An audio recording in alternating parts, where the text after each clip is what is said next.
son of every household is going to die. And you can imagine that's a pretty frightening thing. I was a firstborn son. You? Yeah, your firstborn son. Firstborn son. Elliot, you'd be safe. But hey, look, first, ladies, you lucked out. Hey, firstborn son was going to die if the death angel didn't see something in particular when he comes and passes over the house. All right, so let's look at this in Exodus chapter 12, verse 1. It says, And the Lord spake unto Moses and Aaron in the land of Egypt, saying, This month shall be unto you the beginning of months. It shall be the first month of the year to you. Speak ye unto all the congregation of Israel, saying, In the 10th day of this month they shall take to them every man a lamb, according to the house of their fathers, a lamb for an house. And if the household be too little for the lamb, let him and his neighbor next unto his house take it according to the number of the souls. Every man according to his eating shall make your account for the lamb. Your lamb shall be without blemish, a male of the first year. Ye shall take it out from the sheep or from the goats, and ye shall keep it up until the 14th day of the same month. And the whole assembly of the congregation of Israel shall kill it in the evening. And they shall take of the blood and strike it on the two side posts and on the upper doorpost of the houses, wherein they shall eat it. So God says through Moses, he says, now look, here's what we're going to do. He says, I want every family of those who are the children of Israel, he says, I want them to go. This is going to be a brand new month to you. He said, this is going to become the first month of the year. We're starting your calendar all over. He says, you're going to have a whole new set of standards, and that's not important to what we're teaching tonight necessarily.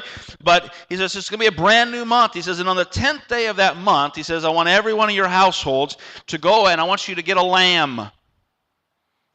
And God is very specific, and that's important here because we're talking about ordinances, right? We're talking about rules that God has established and ways that it's supposed to be done just like He gave it to them. And so He says, I'm going to be very, very specific about this lamb that you're supposed to bring. He says it needs to be a lamb without blemish.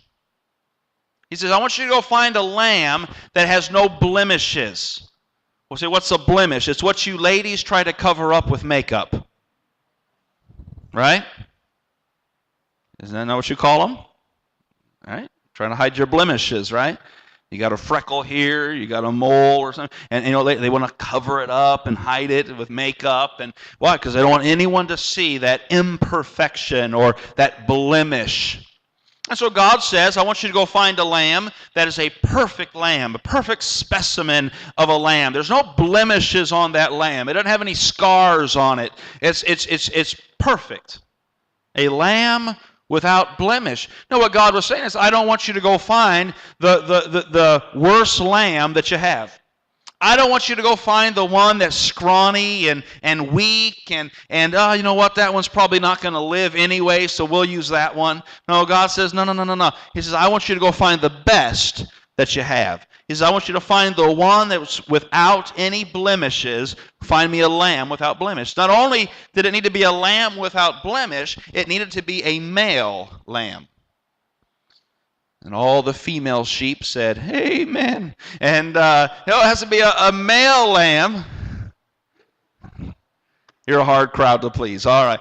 And so it had to be without blemish, and it had to be a male.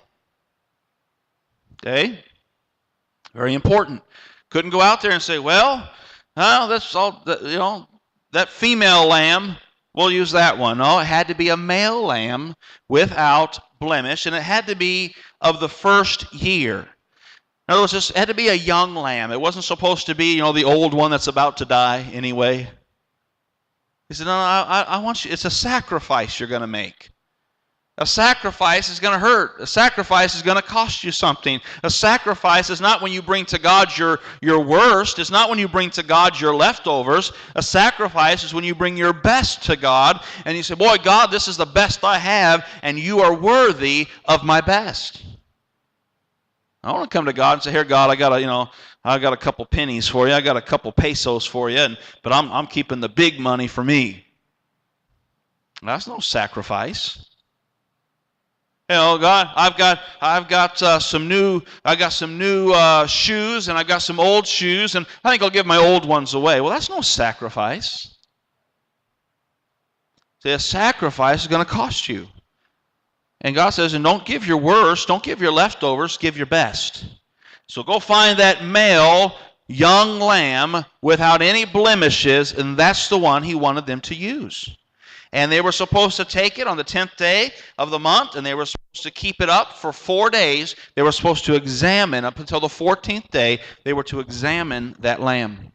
They were to watch it, make sure that it was really good, that there was no sickness, no disease. They were watching it for 4 days. They just watched that lamb, and they kept it up, and they made sure that it was a good lamb, that it was without any problems, no sickness, no disease. It had to be a perfect lamb. God didn't want them finding the one that was sick and had a cold, and no. Get the best that you have, one that you would want to keep for yourself, but you're going to give this one to God. And then God said, I want you to take that lamb, and you're going to kill it on the 14th day in the evening. You're going to kill that lamb. Every household had to do this. Every house had to take a lamb, and they had to kill that lamb, a male without blemish, that they had observed and watched and made sure that it was perfect. And then they had to take the blood of that lamb, and they had to take it to their house, and they had to take the blood and put it on the doorposts of their house, and sprinkle that blood on their house. And you say, wow, that sounds disgusting. Well, it might sound disgusting, and it is. But it's what God wanted to have happen. And if you didn't do it, when the death angel came that night, if you were the firstborn son, and he did not see the blood on the doorpost of your house, your firstborn son would die. If he came and he saw the blood on the doorpost of the house, then he would pass over. He'd pass over. He'd pass over to the next house. Okay? And your son would be spared. Now, you can imagine, boy, if you were the son, if a Christian was there, and I said, now, son, this is what Moses told us, that God said we're supposed to take a lamb without blemish, we're supposed to kill it, we're supposed to take the blood and put it on the doorpost of the house, and tonight there's going to be an angel's going to come, and if he doesn't see the blood on the doorpost of the house, you're going to die. You know what he'd be saying? Dad, put some extra blood up there, please. Make sure there's a lot of it up there. Make sure he doesn't miss it. It had to be there. Here's what happened the next morning. You could hear it all over Egypt. No! No! My son! My son's dead! You could hear it, screams all over the land of Egypt.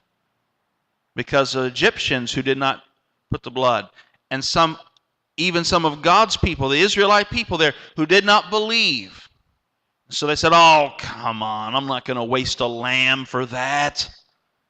And many of them lost their firstborn son, including the king of Egypt, the Pharaoh of Egypt, lost his firstborn son. And that was what he said, finally, let him go, get him out of our land, shoo him out of here. And the children of Israel go, and of course they'll cross the Red Sea and all. That's a whole other story. But here's what I want you to see tonight. Look back here at Exodus chapter 12. Look down at verse 12. God gives his explanation as I just explained it to you. He says in verse 12, for I will pass through the land of Egypt this night, and will smite all the firstborn in the land of Egypt, both man and beast, and against all the gods of Egypt I will execute judgment. I am the Lord, and the blood shall be to you for a token upon the houses where ye are. And when I see the blood, I will pass over you, and the plague shall not be upon you to destroy you when I smite the land of Egypt.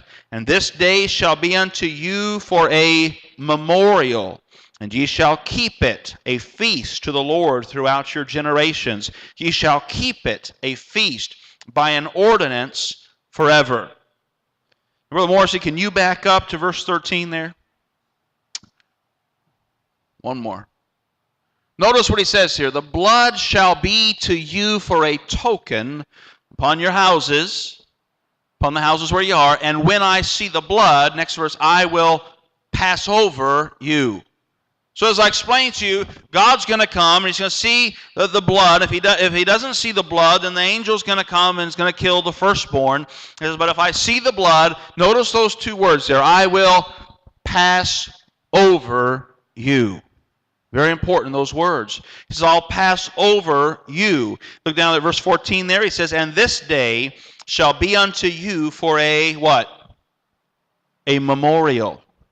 Very important word. We're going to come back to that. But this day, he says, will be for you a memorial. Several months back when my family and these other American families that came with me to the Philippines back in June, and we came here, we arrived in Manila back in 1999 when I made my first trip to the Philippines.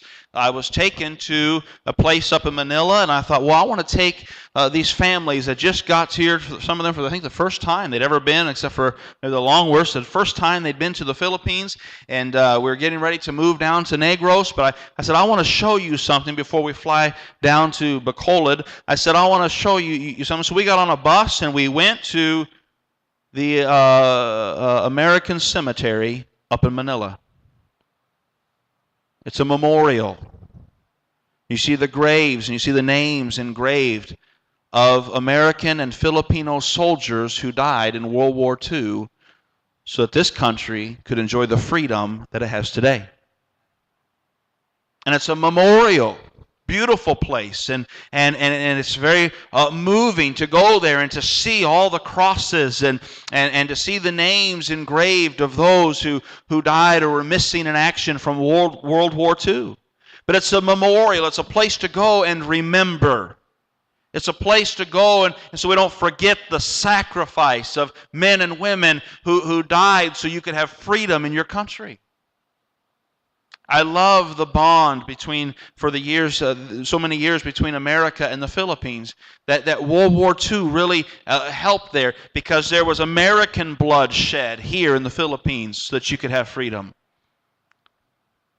But in that cemetery, there are Americans and Filipinos both who died so we could have freedom. And it's a memorial. We go back and we remember the price that was paid. We remember the sacrifices that were made. We have a holiday in America called Memorial Day, and I think you've got similar holidays here, but it's a day that we spend remembering those who gave their lives so we could have the freedoms that we enjoy. Freedom comes at a great expense. It's always at the cost of blood. It's always lives that have to be given so that there can be freedom. And we need to remember, and so God says this day will be a day for a memorial.